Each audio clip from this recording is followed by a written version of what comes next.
En el vídeo de la semana anterior, comentábamos las aventuras de Sherlock Holmes escritas por su autor original, Arthur Conan Doyle. Es un hecho que el famoso detective se ha convertido en un referente al momento de que alguien intenta tocar el tema de la narrativa policíaca. Tomen este vídeo de ejemplo, ocasionando que otros exponentes queden relegados a un segundo plano, fungiendo el rol de sombra, incluida su propia referencia, el dumping, de Edgar Allan Poe. Desde mi perspectiva, el detective de Gilbert Keith Chesterton adolece en cierta forma de este mismo síntoma, aunque viendo varios de los comentarios del vídeo anterior, puedo percatarme que esa nula difusión entre comillas únicamente ocurre en el imaginario popular y no entre la comunidad de los lectores constantes. Creo que sería conveniente que esas mismas personas, que nunca han leído ni un solo cuento del Padre Brown, empiecen a hacerlo de inmediato, dado a que se están perdiendo de unas historias que, a mi parecer, son superiores a las de Watson y compañía.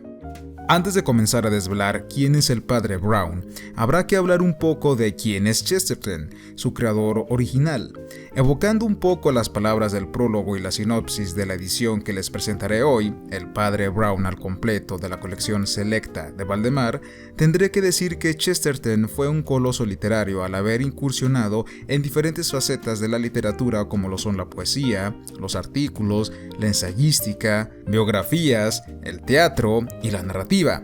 Si nos diéramos el tiempo de revisar todo ello, veríamos que no es poca cosa.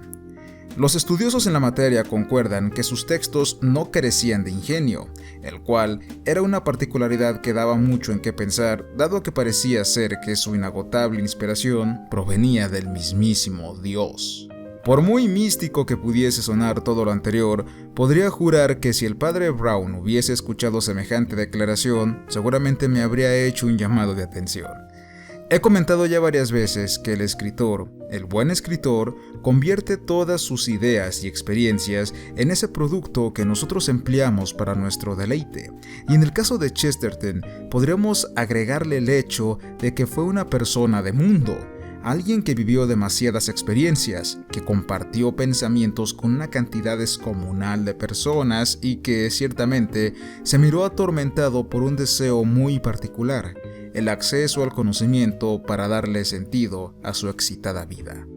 Quien conozca un poco de las andadas del autor sabrá que para saciar esas ansias formó parte de determinadas congregaciones pasando por varios dogmas, algunos de estos de fuerte naturaleza ocultista, para finalmente convertirse al catolicismo. Resulta curioso que tres de mis autores favoritos, Machen, Meyrank y Chesterton, hayan pasado una parte de su vida en los terrenos de lo profano para luego terminar en una de las ramas del cristianismo, aunque en cierto modo, Machen nunca dejó de ser cristiano.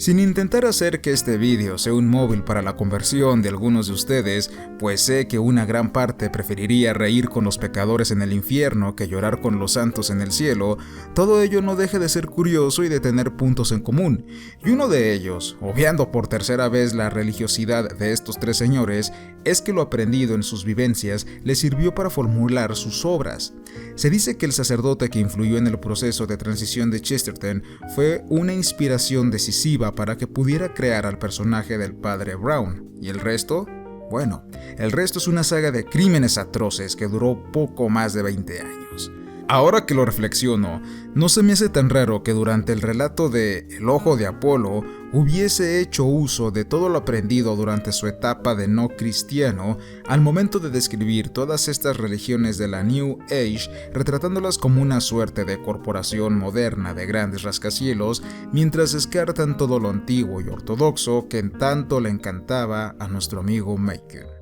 La principal diferencia entre los casos de Holmes y Brown es que los primeros tienen esa fórmula de un problema imposible de resolver que termina siendo algo completamente distinto, mientras que los segundos están orientados a un misterio que no va a cambiar de enfoque para apelar a la supremacía del protagonista, sino que habrá que dar con las causas que principaron a que dicha desgracia ocurriera. Por ejemplo, con Brown sabremos de un asesinato horrible y el sacerdote tendrá que emplear todo su cerebro para descubrir por qué sucedió aquella calamidad. Si ese mismo asesinato hubiese sido parte de los archivos de Holmes, puede que ese asesinato, entre comillas, nunca hubiese ocurrido y que la víctima lo haya fingido todo para su propio beneficio. Otra diferencia destacable entre las historias de estos dos detectives es que las de Brown están narradas en su mayoría, si no es que todas, en tercera persona, es decir, que quien nos desvela los acontecimientos es un narrador omnisciente que se aleja de la fórmula del ayudante que divulga las peripecias del héroe. Y por cierto, ¿tiene el padre Brown algún ayudante? A la vez sí y a la vez no, porque si bien varios podrían considerar al maestro criminal Hercule Flaviu, bueno, no sé si pronuncie bien el nombre, ahí va a estar en la pantalla, como el equivalente de Watson, el hecho no es tan sencillo debido a que, durante el principio de la saga, él es un enemigo de Brown. Luego de ser descubierto por el religioso en un intento de robo bastante bien elaborado, es rehabilitado y utiliza sus habilidades malévolas para hacer el bien, convirtiéndose de este modo en una especie de antihéroe, pues muchos de sus métodos son cuestionables aun si sus intenciones son buenas. Es en estas situaciones en donde colabora con Brown. De hecho, los mejores relatos son en donde aparece Flaviu, demostrando un proverbio que mi papá solía decir con frecuencia: Dios escribe derecho en renglones torcidos. Por curioso que pueda llegar a sonar, el mismo precepto también aplica para el padre Brown debido a que, durante una explicación de sus métodos que le brindó a las autoridades, dice que puede desvelar a los criminales a razón de conocer el interior del alma humana. Supongo que escuchó una gran cantidad de pecados y que dice luchar también con su propia oscuridad. A partir de este punto es en donde se puede apreciar que los personajes de Chesterton están mejor construidos que los de Conan Doyle, ya que en cierto modo son más complejos, más humanos, como ustedes o yo, y más creíbles. Podríamos llegar a visualizar, por ejemplo, a Flaviu como una representación de aquel Chesterton rebelde, que de poco a poco va encaminando sus pasos queriendo subsanar sus fechorías de alguna manera, mientras que por el otro lado, Brown es todo lo opuesto a Holmes al ser pequeño, regordete, no es un foco de atención y no sabe pelear, aunque esto último lo dudo mucho, ya que no puedo dejar de suponer ciertas ocasiones que no se nos dicen, por eso las imagino, en las que tuvo que salir de un apuro al más puro estilo de los monjes tibetanos.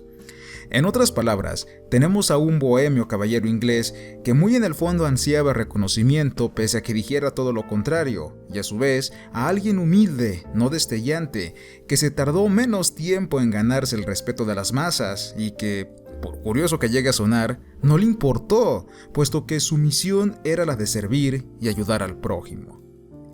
Si no se han percatado todavía, la saga del padre Brown es una propaganda religiosa muy descarada que utiliza a un ladrón que se arrepiente de sus pecados y a un cura que sigue las enseñanzas de Cristo, porque lo que se busca es que el maleante acepte su culpa, perdonarlo y adaptarlo nuevamente a la sociedad mediante preceptos filosóficos y no simplemente condenarlo a prisión a través del arte de la deducción. Por cierto, olvídense por un momento de que Brown y Jesús resucitan, Y repito, tenemos ante nosotros propaganda religiosa, pero al menos es una agradable de leer, siendo diferente a la de Maturin en Melmoth, que recalca cada 2x3 la supremacía del protestantismo, o como la de Matthew Lewis en El Monje, que hace uso de un tópico escandaloso que, por desgracia, sí ha llegado y sigue sucediendo en varias iglesias. No voy a decir tampoco que estoy del todo de acuerdo con el comercial de Chesterton, debido a que coincido con muchos lectores cuando comentan que la calidad de las historias empezaron a decaer un poco una vez que este adoptó oficialmente el catolicismo, y esto se puede notar en algunos cuentos donde hace críticas al ateísmo y a otros dogmas, donde dichos comentarios sí que me hicieron sentir incómodo. Este inciso resulta más contrastable si comparamos esas últimas narraciones con las primeras, que fácilmente podremos leer de un tirón. Desconozco si por este punto Chesterton dejó de frecuentar al sacerdote que lo convirtió. Son estas narrativas iniciales la crema innata del volumen del padre Brown al completo, porque hay momentos en los que no supe si estaba ante un relato policíaco o ante uno de horror, como en el cuento de El Jardín Secreto, en donde la escena del asesinato es descrita con hartos detalles que solamente me faltó estar ahí, en compañía de ese selecto grupo de caballeros, para oler la sangre derramada.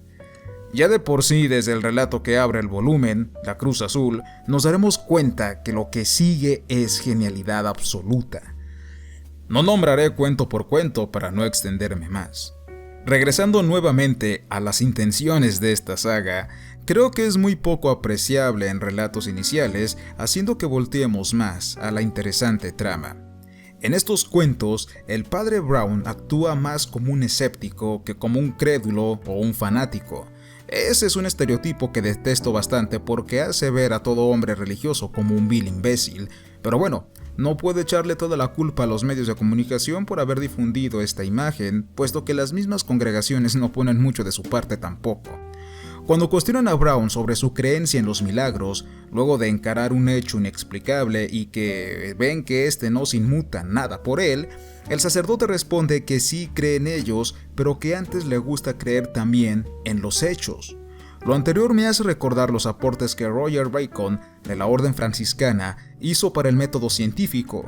Lo anteriormente dicho no es para apelar a un dato curioso ni nada por el estilo, ya que es fundamental para que comprendamos por qué las respuestas de los rompecabezas de las historias encajan tan coherentemente pese a la complejidad inicial del enigma. No se sienten forzadas al momento de que son introducidas en el argumento, es decir, no se saca nada de la manga, y confieso que en más de una ocasión dije para mis adentros,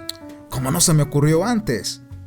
El Padre Brown al completo es un libro que no puedo tratar tan a la ligera y que un vídeo de menos de 20 minutos tampoco es suficiente. De hecho, tampoco es suficiente una sola lectura, mas supongo que, al menos, sirve para despertarles el interés. Gracias al comentario de nuestro camarada Martín Colunga Yael en el vídeo de Sherlock Holmes, puedo comunicarles que la edición de 2008 de la editorial Acantilado incluye un relato que Chesterton escribió en colaboración con otro autor, y que si bien Valdemar no lo puso en su edición, quizás sea porque pretendía mostrarnos la labor de nuestro autor en solitario. Para aquellos que no teman en decir que son creyentes, pese a la presión social actual, les recomiendo que lean este libro con la intención de que rectifiquen su práctica para que sea más mental y menos visceral. No les estoy proponiendo nada profano, ya que Chesterton está en proceso de canonización, y que al mismo tiempo releguen al olvido las críticas que el escritor hace en los últimos cuentos. Las que me incomodaron, pues es volver a caer al mismo error y es pudrir más lo que de por sí ya está podrido. Y como mensaje final para todas esas personas que se niegan a leer a Chesterton y este libro, quizás por lo que él fue o por las cosas en las que creía, porque sí, me he topado con bastantes locos en Facebook, únicamente les digo que se están perdiendo de unas historias policíacas de alto nivel por culpa de sus prejuicios. Unos prejuicios que no son tan distintos del de muchos de sus más acérrimos enemigos. Amigos, eso ha sido todo por el momento. Ha sido un placer haber estado aquí con ustedes. Nos vemos y hasta la próxima.